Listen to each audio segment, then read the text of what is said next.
যে তুমি সারা জীবন এরকম কাজ করে থেকো, মুগ্ধকর পরিবেশ দেখতে পাচ্ছি, এটাও সুন্দর লাগছে। আবার তৈরি দিতে হঠাৎ করে একসাথে যখন মনে করেন কাজ কাম শেষ করে শহরে কাজ করে আবার যখন বাইরে আসবো তখন দেখি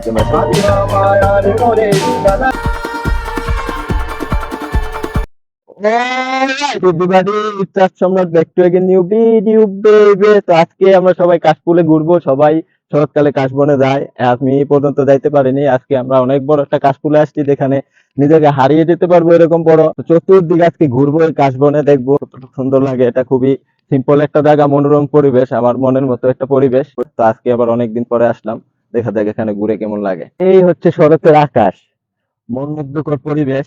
আকাশ কার না ভালো লাগে। আর এই হচ্ছে নিচে সমতল ভূমিতে পুরা কাশবাগান।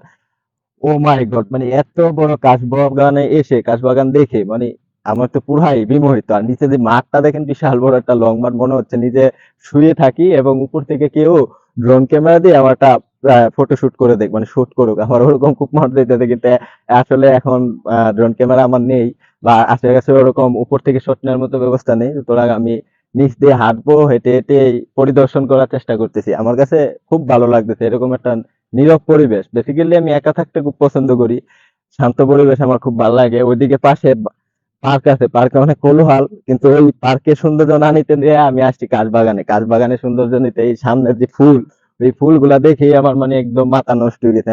মন যেতেছে যে এখানে একটা ছোট একটা বাড়ি করি নিজের, মানে ইয়ে দিয়ে কাশফুলের এই ছন দিয়ে বাড়ি করি এবং এই ছনের ঘরে আমি রাত্রি যাপন করি, আমার কাছে আরো ভালো লাগবে। কিন্তু আমি দিনের বেলা এখানে যে ভালো লাগাটা কাজ করতেছে ভিতরে, রাত্রের বেলা হইলে মানে আরো ভালো লাগবে। একদম নীরব চারদিকে দেখা গেছে যে পোকা ঝিঝি, পোকা ঝিঝি ঝিঝি ডাক করতো, বাতাসে কাশফুলের একটা সাউন্ড হইতো, প্রাকৃতিক ন্যাচারাল সাউন্ড। এটা মানে এই সাউন্ড আপনি শহরে থেকে, জনবসতি থেকে ওই সাউন্ড আপনি কখনো পাবেন না, বা এই যুগের হয়ে পাবেন না। এটা আগের যুগে, মানে আজ থেকে 10-12 বছর আগে হয়তো গ্রামে বসবাস করলে তখন এই প্রাকৃতিক যে একটা সাউন্ড আছে ওটা মানুষ বুঝতো বা বুঝতে পারতো, কিন্তু এখন এটা বোঝা সম্ভব না। বর্তমানে এই ইট পাটকেলের শহরে, ইট পাটকেল দিয়ে তৈরি বড় বড় বিল্ডিং এর দালান কোঠায় থেকে যে পরিবেশে আমরা বড় হই, এই পরিবেশটার সাথে আপনি প্রাকৃতিক পরিবেশ কখনোই খুঁজে পাবেন না। এই যে ভিউ, এই ভিউই তো শহরে পাবেন না। এই কাশফুলের ভিউ এখন দেখা গেছে এই কাশফুল শহরে কোথাও অল্প টল্প থাকলে মানুষ জড়ো হয়ে নষ্ট করে, কিন্তু এখানে পুরা একটা 1-2 কিলোমিটার বিস্তৃত জায়গা কাশফুল, এই যে কাশবাগান। এখানে মানুষ আছে কিন্তু দেখা যাচ্ছে না, আশেপাশে অনেক মানুষ, অনেক বড় বাগান বোধে মানুষ দেখা যাচ্ছে না। আমি তো আজকে ভিডিও শুট করতে আসছি এখানে, আমি আসলে ওরকম ভাবে ভিডিওতে কথাও বলতে পারি না। আমি টোটালি আমি নিজের স্ক্রিপ্টে যা আসে আমার ভিতরে আমি তাই কথা বলি। আমার চ্যানেলটাও একটা আমার লাইফস্টাইল টাইপের চ্যানেল, আমার নিজের মতো ভিডিও আমি ক্রিয়েট করে আপলোড দিই। আমি বড় ধরনের কোনো কন্টেন্ট ক্রিয়েটর না, কিন্তু আমার কোনো স্ক্রিপ্ট নাই, কোনো রাইটার নাই, কোনো ভালো ক্যামেরাম্যান নাই, এরকম আমি নিজে আমার স্মৃতি হিসাবে প্রাণবন্দি করি। এই যে দেখেন পাখিগুলো উড়ে যেতেছে, এটাও একটা প্রাকৃতিক সিনারি। একসাথে এত কিছু উপভোগ করা মানে নীরব পরিবেশে, এটা খুব আশ্চর্যকর একটা ব্যাপার। আমি ওই কাশবাগানটাতে আসার আগে ভাবি নাই যে আমি আসলে এখানে এসে এতটুকু এনজয় করতে পারবো। তো আজকে আমি পুরোটাই ঘুরবো, টোটালি কোনায় কোনায় ঘুরবো এবং ভিডিও শুট করব। ভালো ভালো ভিডিও গুলা আমি আপনাদের সামনে উপস্থাপন করব। চলেন আমরা ঘুরি। এর থেকে সুন্দর মনোরম পরিবেশ আর কোথায় হতে পারে? প্রাকৃতিক যে অপরূপ সৌন্দর্য, সেটা এই কাশফুলের বাগানে আসলে বোঝা যায়।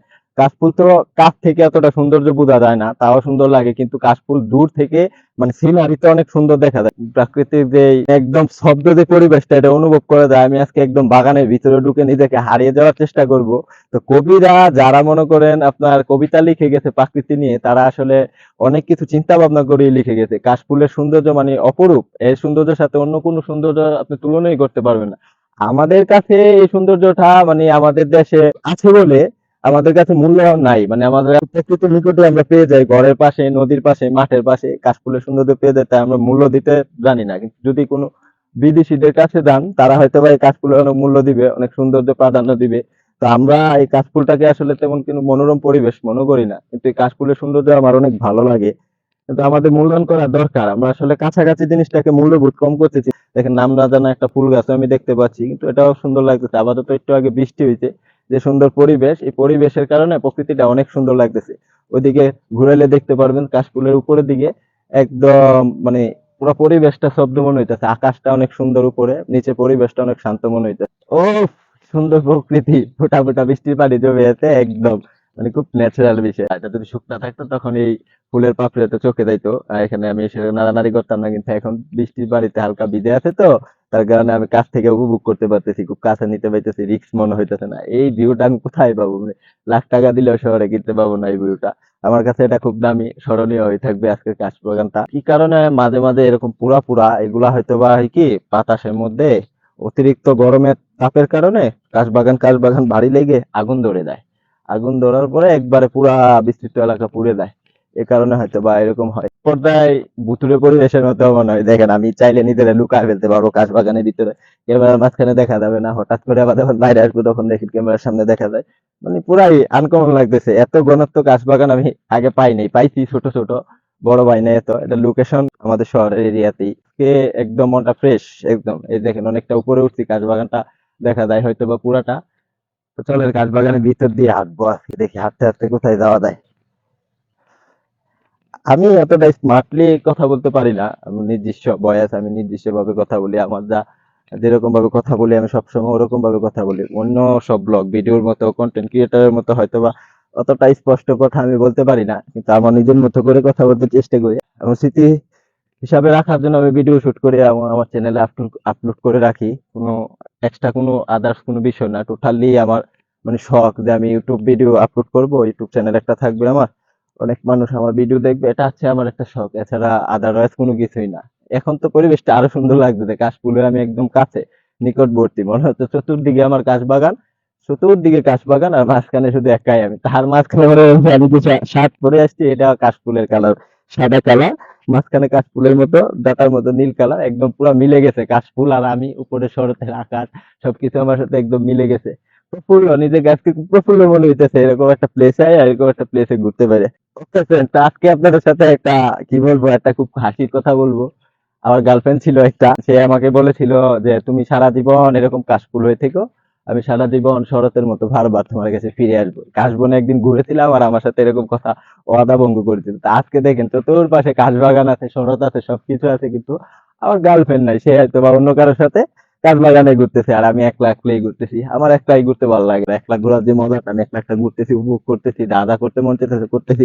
অন্য কারো নিয়ে ঘুরলে এটা করতে পারতাম না। তা আজকে গার্লফ্রেন্ড থাকতে সে বলতো আমাকে ভিডিও শুট করে দাও, ছবি তুলে দাও, এই করো সেই করো, এগুলো একটা বিরক্তিকর। একা থাকা একটা চিল, যেটা সবাই পারে না। আমি চাইতেছি আমি একা চিল করার জন্য। তো সামনে আরো ভালো ভালো কিছু ভিডিও করার চেষ্টা করবো। হয়তো বা এখন আমার ওরকম ভিডিও করার ব্যবস্থা নাই, নর্মাল ভিডিও শুট করি আমি, কিন্তু সামনে ভালো ভিডিও করার চেষ্টা করবো। ইচ্ছা শক্তি অনেক হলে কি হওয়ার ব্যবস্থা নাই সেরকম ভালো ভিডিও শুট করার, কারণ আমার তো আপাতত ক্যামেরাম্যান নাই। আমি যখন একটা ব্লগ ক্যামেরা কিনবো, ভালো একটা ক্যামেরা হবে, তখন হয়তো বা আমি নিজে আমার ভিউজটা সুন্দর করে দেখে ভালো ভিডিও করতে পারবো। তো নরম পরিবেশে কাশফুলে ঘুরলেই হবে। কাশফুলে ঘোরার সাথে সাথে এই শরৎকালের স্নিগ্ধ পরিবেশের সাথে সাথে একটা গান শুনলে কিরকম হয়? চলো আপনাদের সবারকে ফ্রেন্ড আজকে একটা অনেক সুন্দর আমার বড় ভাইয়ের গান গাইতেছে, তো এখানে নীরব পরিবেশে বসে ওনার কাছ থেকে গান শোনাবো। চলো ওনার কাছে যাওয়া যাক।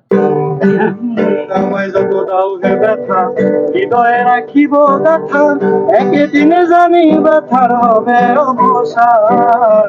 আমায় যত দাও হে ব্যথা, হৃদয়ে রাখিব ব্যথা, একদিনে জানি ব্যথার হবে অবসান। প্রিয় বন্ধু বলে বুক ভাসিবে নয়ন জলে, প্রিয় বন্ধু বলে বুক ভাসিবে নয়ন জলে, দেহ ছেড়ে চলে যাবে কান্দিদের প্রাণ। বাঁধিয়া মায়ার করে কাদালিয়া মন করে, কি প্রেমের প্রতিদান। বাঁধিয়া মায়ার করে কাদালিয়া মন করে, কি প্রেমের প্রতিদান। হাতে ধরে বুকে টেনে নিলে মরে, বলেছিলে হৃদয় মাঝে দিবে প্রাণ। যেদিন হাতে ধরে বুকে টেনে নিলে মরে, বলেছিলে হৃদয় মাঝে দিবে স্থান। করে মিথ্যে অভিনয় পাগল মন করেছ জয়, করে মিথ্যে অভিনয় আমার মন করেছ জয়, কেন সাজিবে পাশান। বাঁধিয়া মায়ার ডোরে কাদালিয়া মন করে, কি প্রেমের প্রতিদান। বাঁধিয়া মায়ার ডোরে কাদালিয়া মন করে, কি প্রেমের প্রতিদান। বাঁধিয়া তোমার কথা ছাড়িলাম মাতা পিতা, হৃদয়ে রেখেছি তোমার প্রেমের বান। রাখিয়া তোমার কথা ছাড়িলাম মাতা পিতা, হৃদয়ে রেখেছি তোমার প্রেমের বান। কাঁদি দিবস রাতি মোর বাসরে নাই বাতি, কাঁদি দিবস রাতি মোর বাসরে নাই বাতি, গেল জাতি কোনো বাঁধিয়া মায়ার ডরে কাদালিয়া মন। গান শোনার পাশাপাশি অবশেষে সন্ধ্যা নেমে চলে আসলো, তাই কাশফুল ছেড়ে চলে আসতে হলো। কাশফুলের সাথে স্পর্শ রেখে আস্তে ধীরে চলে আসলাম। সবাই আমার ভিডিও ভালো লাগলে লাইক, শেয়ার এবং সাবস্ক্রাইব করবেন এবং পাশে থাকবেন।